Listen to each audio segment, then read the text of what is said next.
Hey everybody, welcome back to my horror. The movie I want to talk to you guys about today is called Gwen. It is right here behind me. I don't know if you guys can see it amidst all this crap. It's like trying to find Waldo. But it is directed by William McGregor, and it stars Maxine Peake and Eleanor Worthington Cox, the latter of which was on like Maleficent as a young Aurora. So this was freaking awesome. This is a great movie. I remembered when I was doing my last video, my top 10 horror films of 2019, this was on many other people's top 10 lists. And according to Rotten Tomatoes, it was one of the top 10 most well-reviewed horror films of the year. I couldn't give two craps about Rotten Tomatoes, but, you know, when they're giving a lot of praise to an independent horror film, I really feel like I need to check it out. If it's getting their attention, it must be somewhat decent, so this is what it is. And it is kind of misleading from the cover. It looks like a possession horror film, you know, with the silhouetted Gwen next to the fire and then the crucifix, but it is not. Actually, alas, it is just, it's a horror film, but it's more like realistic horror. Like, oh my gosh, like I hope this kind of situation never happens to me. And the situation, I'll tell you. So Gwen and her mother, Ellen, and I think it's Ellen, and then her younger sister, Mary, they live in Snowdonia, Wales. Snowdonia, Wales in the 19th century, and Snowdonia is like up in the mountains of Wales, and so very beautiful. Like, this movie is absolutely gorgeous. It reminds me a lot of Hagasusa, if you heard me talk about that in my last video. Just absolutely gorgeous. I mean, I love Indiana, don't get me wrong, but I want to up and move to Wales as quick as possible. And I'm half Welsh, so I mean, I'd mix in with my hair. But no, so Gwen and her family, things are going really rough for them. Like I said, it's not a possession horror film, but it's a realistic horror film about a family going through a lot of struggle. They live in this small town in Wales, or village, where more or less not all the men, but a majority of the men and husbands and fathers have gone off to fight in a war, which meant that Gwen and her family are left, you know, to help take care of the farm, help take care of each other by themselves, and, you know, it's not easy. They have a lot of stuff to do. There's a lot of sheep, chickens, and not only that, but she has to help take care of Mary because her mom is always on edge. She has a lot of anxiety that she's dealing with. And so what happens is, so the fathers are all gone. You have a bunch of these higher up officials in the Welsh town that are trying to, like, you know, threaten or bully this family into selling their land because I guess they're power hungry for some reason. And so that's basically what this movie is. You know, the family's dealing with trying to take care of the farm. Meanwhile, you have the factor of these upper officials trying to bully them into selling their land, which the family doesn't want to do that because it's been in their family for a long time. You know, the father is off to war, the upper officials being jerks, and they come to find that, you know, as the days go on in the movie, some presence is taking place in their house where it's causing their sheep to all be killed, like slaughtered and rendered useless. Their animals are slowly dying off. Their crops are spoiled. Basically, if you've read the Bible and you think of the book of Job, basically this family is like Job. Crap just keeps happening, and it never seems to let up. Like, I really feel quite bad, quite bad for these people. And so, what was the next part?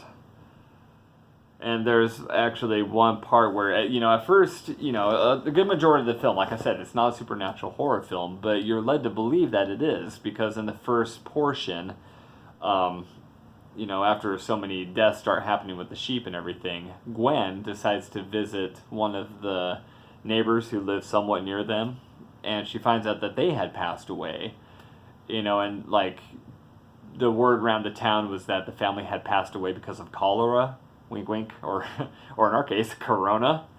But the family had passed away, and, you know, everyone was saying it was just, I almost said corona, cholera.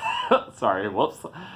But when she went to go investigate, like, she saw acts, like, really almost violent looking setting, like something had happened to this family. It's not that they died of cholera, but there was like blood smeared on the walls. Like their sheep had all died in a similar manner. Their crops went bad, and so it's this whole thing of like, you know, the same thing that happened to this family is currently happening to our family. And you begin to realize, I'm not going to tell you what happens at the end because it's crazy, but you begin to realize that, these people who are trying to bully the family into selling their land, like they intensely did the same thing to this other family, which wound up with them being killed. And so I'll let your mind go wherever you want it to, but the one part of this movie that does seem like it would be supernatural was Gwen has a lot of nightmares. Like I said, her mom, or maybe I didn't say it, I don't know, but her mom has a lot of anxiety, and knowing that she's taking care of these two kids herself, it raises that anxiety. Like when things go bad on the farm, it gets even higher. And so the mom does stuff to like, she'll cut her skin and bleed out. It's like an act of medicine that they did in the past. Only in her case, she thought that if she cut herself and she would bleed into a bowl, that the spirits would bleed out with it. And so fortunately enough, we know that's not the case. Hopefully, everyone knows it's not the case. Holy crap. But Gwen would have a bunch of nightmares. Like, she was starting to become afraid of her mother, and she would have nightmares that her mom was, like, turning into this, like, evil person doing crazy things. And so, it just goes to show, like, this family, the entire movie, was on this verge of a breakdown.